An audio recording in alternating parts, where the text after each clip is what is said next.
Olá, tudo bom?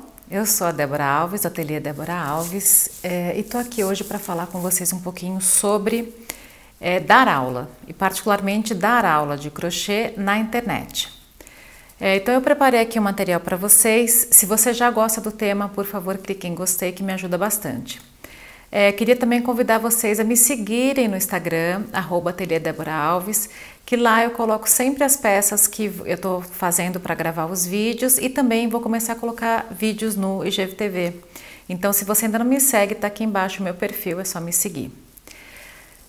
Eu resolvi falar um pouco desse assunto porque muitas pessoas me pediram, em mensagens, e porque eu acho muito importante a gente deixar bastante clara a diferença entre primeiro, o que você precisa, de aptidão para poder dar aula.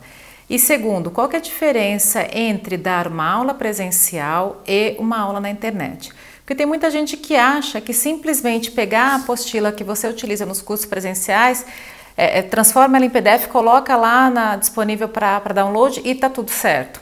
E não é exatamente assim, Para você conseguir dar um bom curso, você tem que considerar não só as especificidades da linguagem escrita, que a gente tem bem menos recursos, por um lado, do que a linguagem falada. Então, na fala eu tenho os gestos, eu tenho o olhar. Aqui no YouTube é diferente porque eu não estou olhando vocês, mas numa aula presencial a gente olha para a pessoa, para o aluno, para a aluna, e a gente consegue saber se a pessoa está seguindo a gente, se ela precisa de ajuda, se o que a gente acabou de falar ficou claro. Então, não só perceber isso, mas também lembrar que a pessoa não está ali.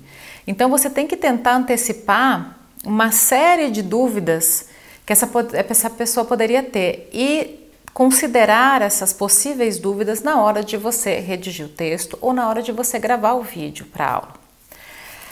Bom, primeira coisa, eu acho que dar aula é você exercer uma capacidade de paráfrase, Ou seja, de você dizer a mesma coisa de diferentes maneiras. Porque as pessoas são diferentes, as pessoas têm repertórios diferentes, as pessoas têm vivências diferentes, têm níveis de compreensão diferentes e têm conhecimento diferente. Então, de repente, a maneira de você explicar um conceito pode não ser a maneira como aquela pessoa vai conseguir entender. Então, você tem que explicar de 2, 3, 4, 5 maneiras diferentes. Então, eu acho que é sempre um exercício de paráfrase. Eu anotei algumas coisas aqui para vocês que tem a ver com o ensino na internet, tá? Primeiro, a gente tem que reconhecer as especificidades da mensagem escrita. Então, como eu estava dizendo, na fala nós temos o olhar, nós temos os gestos, nós temos o interlocutor presente, a pessoa com quem a gente está falando está presente ali. Então eu consigo dialogar, a pessoa consegue me interromper se ela não estiver me entendendo. Na escrita a gente não tem nada disso, Se a gente for no caso de uma apostila, por exemplo, também no caso do YouTube também, porque embora a gente fale, a gente não tem o olhar do outro, mas a gente tem a chance de editar. Tanto o texto quanto o vídeo eu posso cortar, posso editar, falar, nossa, essa parte não ficou legal, vou regravar. Então eu tenho um tempo de, digamos, de maturação do meu texto. Eu tenho como rever algumas coisas que eu tenha gravado ou que eu tenha escrito que eu acho que não vai funcionar. Essa é a primeira coisa. Depois, quando eu vou dar um curso, eu tenho que identificar quais conhecimentos vão ter que ser acionados por aquela pessoa para que ela compreenda a mensagem que eu quero passar. Então, por exemplo, eu vou dar um curso de bolsa de crochê. Então, que tipo de conhecimento a pessoa vai ter que ter para conseguir acompanhar o curso? Dependendo da bolsa, ela não pode ser uma iniciante, por exemplo. Ela tem que conhecer tais pontos. Ela tem que saber trabalhar em carreiras circulares. Então, eu vou ter que pensar em que tipo de conhecimento essa pessoa tem que ter para seguir o meu curso. Outra coisa, no caso das apostilas e no caso de textos escritos, a gente tem que entender que justamente porque a gente não está ali numa possibilidade de diálogo, na possibilidade da pessoa perguntar ou dela questionar, mesmo o vídeo, a gente tem que entender que o nosso texto, ou a nossa fala, ou a nossa escrita pode ser interpretado de maneiras diferentes, tá? Principalmente o texto escrito, porque ele não tem tom, não tem entonação. Então a gente tem que tomar um certo cuidado com isso.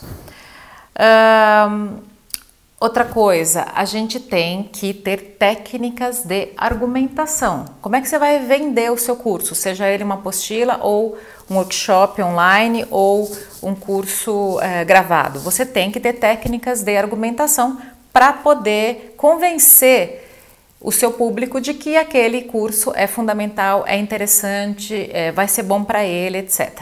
Tá? Ou que aquela apostila ela é muito bacana, ela tem uma peça muito interessante, a pessoa vai conseguir fazer, a pessoa vai conseguir vender se for o caso. Então, tudo isso a gente tem que considerar. Em relação à questão da mensagem escrita, o que eu acho é que a gente tem que escrever, por exemplo, a apostila. Então, a gente tem que redigir aquela receita, se for uma receita de crochê, que como esse canal é de crochê, eu estou usando esse como mote, mas você pode aplicar em qualquer área. Quando você for escrever uma apostila, você tem que tentar inferir adivinhar quem é que vai estar lendo esta apostila. Então, quando eu vou lançar um curso, por exemplo, eu penso no meu público-alvo. Bom, quem são as pessoas que eu quero que comprem esse curso? Então, as pessoas são de uma determinada faixa etária, têm um conhecimento X em crochê, têm interesses em acessórios, enfim, eu tento desenhar este público, é uma das fases de planejamento. Aí, quando eu vou gravar, quando eu vou escrever, no caso eu estou dando o exemplo da apostila, né? Quando eu vou escrever, eu imagino que aquele público que eu desenhei, que eu planejei, é ele que está lendo essa apostila. Então, o que acontece? Eu vou escrever pensando nessa pessoa. Lembrando sempre que eu não estarei presente para tirar eventuais dúvidas. Então, quando eu vou escrever, sei lá, nessa carreira aqui, você vai fazer tal ponto. Eu posso imaginar que a pessoa não lembre qual é esse ponto. Então, eu pego e explico. Tal ponto ele é feito, você colocando 5 pontos altos, fechando com ponto baixo. Enfim, eu vou explicar porque eu já sei que a pessoa pode ter essa dúvida. Eu já parto de um certo nível de conhecimento. Então, se eu vou escrever uma apostila para quem não sabe fazer crochê, para quem tem conhecimento básico, o texto é um. Se eu vou escrever uma apostila para quem já tem algum conhecimento, o texto é outro. Por exemplo, aqui no canal eu recebo vários comentários, pessoas reclamando. Ah, você foi muito rápido. Ah, seu vídeo é muito curto. Quando eu criei o canal, eu criei porque eu queria alguma coisa rápida. Eu conhecia vários canais de crochê que davam aula de maneira muito devagar e muito detalhada e ponto a ponto, e quem já tem algum conhecimento ficava tendo que assistir aqueles 30 minutos para conseguir chegar. Nada contra, eu acho que tem espaço, mas eu não tinha visto ainda um formato mais enxuto. Então, tanto é que vocês veem, eu dou um olá e pau, a peça, não tem nem uma preliminar, já vai direto. E foi esse formato que eu escolhi. Eu entendo as pessoas reclamarem, tudo bem, mas é o formato que eu escolhi. Tem vários canais que dão uma aula mais detalhada, passo a passo. E outra coisa, você sempre pode voltar, né, para assistir. Mas voltando. Então, quando eu vou escrever a apostila, eu vou escrever pensando neste público, tá? Outro cuidado, eu pelo menos tenho, sempre dá para outra pessoa revisar. Ah, mas você sabe fazer crochê? Sei, faço há 30 e tantos anos. Ah, mas você é professora de português? Sou. Então, meu texto tende a ter menos erros. Mas mesmo assim, eu peço para alguém olhar. Por quê? Porque quando a gente escreve algum material, a gente está em contato com esse material diariamente. Às vezes o olho vicia, você lê e não